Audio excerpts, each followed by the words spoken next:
মুরাদনগরবাসী, আসসালামু আলাইকুম। আপনাদের কাছে একটা অনুরোধ, আমি কাকুবাদ সাহেব প্রথম গোলাপ ফুল মার্কা করছে, পরে রিস্কা মার্কা করছে, নাঙ্গল করছে, দানের সরা করছে। তার অনেক পিরিয়ড আপনারা দেখেছেন। পিচ্চি কামালটা তৈরি করছে কারা? এই সন্ত্রাস করতো কারা? ভুলে গেছেন? মুরাদনগরের যত চুরি ডাকাতি সন্ত্রাসী কি ভুলে গেছেন? থানার দালালি ভুলে গেছেন? মিথ্যা মামলা ভুলে গেছেন? আওয়ামী লীগ এই পিঠ, বিএনপি এই পিঠ। যেমন এখন আওয়ামী লীগ চলে গেছে, বিএনপি এই জায়গাটা দখল করছে, টেম্পো স্টেশন, বাস স্টেশন, সব জায়গায়। কোনো কি কমছে? থানার দালালি কারা করে? সেলুন করে পোলা ভাই এই মুখ হে মুখ যেটি মনে করি ইয়া না, বংশের কোনো ইয়া নেই। এখন রাজনীতি উনি যেমন বিএনপি প্রথম ক্ষমতায় এসে ছাত্র দলের দিয়ে অত্যাচার করছে, যুব দল দিয়ে অত্যাচার করছে, সেইটাই আওয়ামী লীগও করছে। এখন আওয়ামী লীগ বিএনপি একই ক্যাটাগরিতে।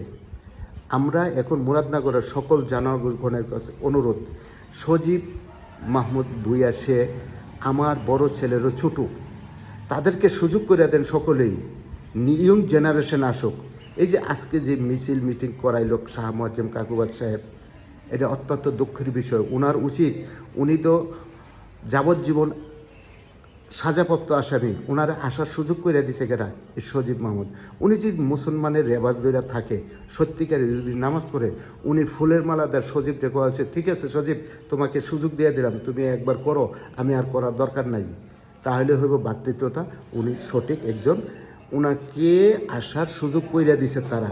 আর আইসাসের এই বেইমানি, আমি এখন মুরাদনগর না, আমার এই কথার মাধ্যমে প্রধান উপদেষ্টা মহোদয়ের কাছে অনুরোধ করতে চাই যে এত বড় দল একটা বালুর ট্রাক সরাইতে পারছে না ম্যাডামের বাসার থেকে, সামনের থেকে, হেরা এখন লাফালাফি চুরি ডাকাতি সন্ত্রাসী করতেছে।